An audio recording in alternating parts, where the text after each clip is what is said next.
Bismillahirrahmanirrahim. Selamat siang anak-anak. Assalamualaikum warahmatullahi wabarakatuh. Baiklah, hari ini kita akan belajar tentang pemroses teks. Dalam hal ini kita akan belajar MS Word. Nah, ini adalah tampilan MS Word ketika pertama kali kita buka. Hari ini kita akan belajar mengatur batas kertas, kemudian mengatur tampilan kertas, kemudian mengatur paragraf atau spasi dari kertas, kemudian mengatur jenis dan ukuran huruf, serta membuat dokumen sederhana dengan menggunakan pemroses teks MS Word. Harapannya di akhir pembelajaran nanti kalian bisa mengoperasikan pemroses teks MS Word. Baiklah, kita mulai anak-anak. Yang pertama, mengatur batas kertas. Untuk mengatur batas kertas, kita masuk di menu layout. Kemudian kita pilih orientasi dulu. Orientasi, kita mau pilih tegak atau mau pilih rebah. Dalam hal ini Ibu akan memilih tegak, maka Ibu pilih potret. Kemudian baru kita atur batas kertasnya dengan klik icon margin. Kemudian kita scroll ke bawah, pilih custom margin. Muncul kotak dialog. Nah, di sini ada margin. Margin adalah batas kertas. Di antaranya ada top, left, gutter, bottom, right, dan gutter position. Top adalah batas kertas atas, kemudian kalau left itu batas kiri, sementara kalau bottom batas bawah, dan right adalah batas kanan. Kalau gutter posisi ini nanti tebalnya ketika kita akan menjilid. Nah, kalau kertasnya nggak tebal, berarti ini kita biarkan kosong saja. Nah, mulai dari top, misalkan kita mengatur batas atas kertas adalah 2,5 misalkan, maka ini 3, karena di sini sudah 3 kita kecilkan. Nah, mengecilkan dengan cukup klik tanda panah di bawahnya 2,5. Untuk left kita buat juga misalkan 2,5. Nah, kemudian maaf ini kelewat. Untuk bottom kita pilih 2 misalkan, atau ini biar berubah ada 1,5 lah, 1,5. Kemudian untuk right kita pilih 2,5 juga misalkan. Nah, kemudian setelah kita atur marginnya, kita atur papernya. Nah, di sini papernya ukurannya ada legal, ada A3, ada 4, ada A5, dan seterusnya. Untuk kali ini kita pilih A4 saja. Kemudian baru kita tekan layout ya, layout. Layout ini header, footer biar aja. Nah, berarti kita langsung tekan OK. Oke, sudah berubah tampilannya. Nah, itu tadi mengatur margin dan orientasi. Kemudian masuk ke spasi. Masih di menu layout juga. Di sini ada menu spasi. Nah, kita akan atur batas antara barisan huruf. Nah, ini kita nolkan dulu. Kalau misalkan di sini sudah ada misalkan mula-mula 6, kita nolkan dulu. Kemudian kita pilih ini paragraf setting, muncul kotak dialog.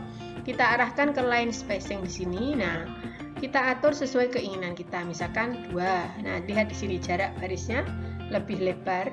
Kemudian kalau 1 misalkan, nah lebih rapih rapat ya. Nah, untuk kali ini Ibu akan pilih 1,5.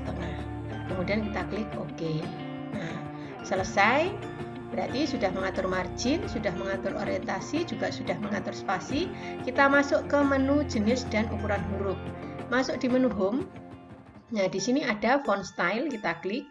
Kita pilih salah satu sesuai dengan apa yang kita inginkan. Pada saat ini mungkin Ibu akan pilih Times New Roman. Nah, kemudian ukurannya juga boleh misalkan 12. Nah, kemudian baru kita akan membuat sebuah dokumen. Jadi kalau sampai di sini ini sudah selesai pengaturan dari halaman kita, ini sudah siap untuk dibuat sebuah karya. Nah, kemudian di sini ada di menu home ada pengaturan paragraf tentang tampilan dari dokumen kita. Kita mau ini ada align left, rata kiri, atau center, rata tengah, kemudian atau line right, rata kanan, atau justify, rata kiri kanan. Nah, pertama karena kita mau menuliskan judul, berarti kita pilih yang rata tengah. Kalau kita tuliskan judulnya untuk huruf besar, di keyboardnya kita tekan caps lock, kemudian baru kita tulis informatika misalkan. Nah, untuk menurunkan hurufnya kita tekan enter. Nah, berikutnya kita pilih yang justify, rata kiri kanan. Nah, kemudian kita enter sekali lagi untuk menurunkan kursornya. Misalkan kita mulai dengan subjudul A titik spasi. Nah, ini kan langsung bergeser. Mengapa? Karena kita memakai secara langsung otomatis memakai numbering. Nah, di sini ada bulat dan ada numbering. Ini sama fungsinya untuk mengatur langkah-langkah gitu ya. Kalau kita mau menuliskan sebuah langkah-langkah atau sebuah prosedur urutan, nah itu pakai bulat boleh, pakai numbering juga boleh. Bedanya kalau bulat, nah urutannya menggunakan tanda. Sementara kalau numbering urutannya berdasarkan angka atau abjad. Nah, nanti terserah kamu pilih mana. Nah, kali ini pilih yang abjad. Nah, oke. Kemudian misalkan judul yang pertama adalah pendahuluan. Nah, misalkan seperti ini, Ibu sudah terketik semuanya besar. Padahal kalau untuk subjudul kan hanya huruf pertama di kata itu yang besar. Maka ini nggak usah dihapus, tapi cukup kamu Ctrl Shift-nya ditekan, kemudian tekan arrow.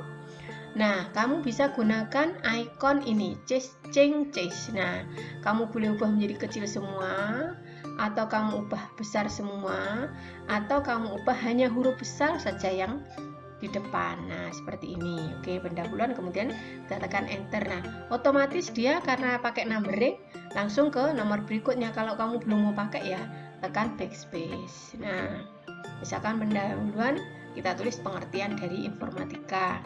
Untuk mengarahkan ke sana, ke biasanya paragraf kan dimulai dengan kalimat yang menjorok, kamu boleh pakai tab. Nah, di keyboardmu ya. Kemudian misalkan kamu tulis informatika adalah, nah sampai di sini dulu.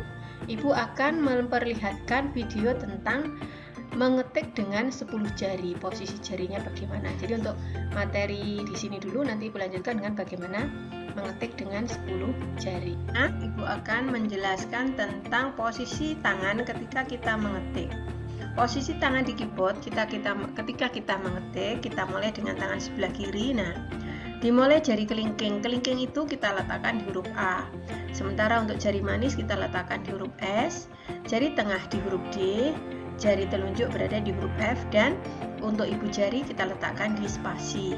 Begitu juga untuk jari yang sebelah kanan, ibu jarinya kita letakkan di spasi, jari telunjuknya kita letakkan di huruf J, kemudian jari tengahnya di huruf K, jari manisnya di huruf L, dan yang terakhir untuk jari kelingking itu kita letakkan di antara titik 2 dan titik koma. Nah, kemudian haknya jari kita mulai dari sebelah kiri lagi. Semua yang warnanya krem ini adalah haknya jari kelingking. Dari mulai angka 1, huruf Q, huruf A, dan huruf Z. Kemudian untuk jari manis itu haknya adalah angka 2, W, S, dan E. Nah, yang warnanya kuning ini. Kemudian untuk jari tengah haknya adalah angka 3, huruf E, huruf D, dan huruf C. Kemudian untuk jari telunjuk itu haknya ada 2 baris, mulai dari huruf angka 4, huruf R, huruf F, dan huruf V, dan angka 5, huruf T, huruf G, dan huruf B. Ini kita ketik dengan menggunakan jari telunjuk sebelah kiri. Untuk ibu jari hanya menekan spasi, begitu juga untuk yang sebelah kanan hanya menekan spasi. Kemudian telunjuk kanan itu haknya juga 2 baris, mulai dari angka 6, huruf Y, huruf H, dan huruf N, sampai dengan huruf 7, angka 7, huruf U, J, dan N. Kemudian M ya. Kemudian untuk jari tengahnya haknya adalah angka 8, huruf I, huruf K, dan tanda koma. Kemudian untuk jari manis itu haknya angka 9, huruf O, dan huruf L serta titik. Kemudian untuk kelingking ini semua yang berwarna merah bata ini adalah haknya jari kelingking, mulai dari O, angka 0, P, titik dan titik koma, kemudian slash, kemudian ini strip, plus, sama dengan ini semuanya adalah haknya jari kelingking. Nah, jadi mulai sekarang kalian harus membiasakan mengetuk huruf dan angka pada keyboard dengan menggunakan jari yang sesuai. Ya, jangan mengetik sembarangan. Kalau ngetik huruf E misalkan, berarti kamu harus pakai jari tengah sebelah kiri ya. Oke, itu saja. Nanti mulai hari ini silahkan dicoba mengetik dengan 10 jari. Baiklah anak-anak, ketika kalian sudah memahami posisi dari jari ketika kita mengetik, posisi jari di keyboardnya seperti apa, maka setelah ini ke depannya kamu harus membiasakan diri untuk memakai jari sesuai dengan haknya. Jangan menombol huruf yang bukan hak dari jari kita ya. Oke, kita lanjutkan materinya. Jadi kita tulis di sini pendahuluan. Informatika adalah ilmu yang mempelajari tentang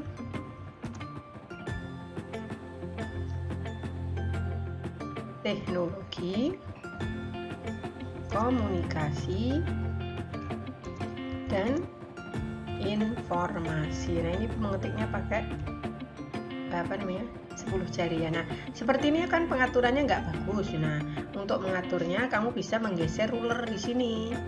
Geser saja yang bawah ini ke sini misalkan. Nah, ini geser ke sini. Nah, seperti ini.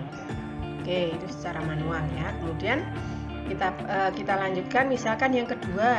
Kita mau materi yang kedua. Nah, ini kan sudah nggak ikut lagi sini secara otomatis. Berarti kita tulis saja.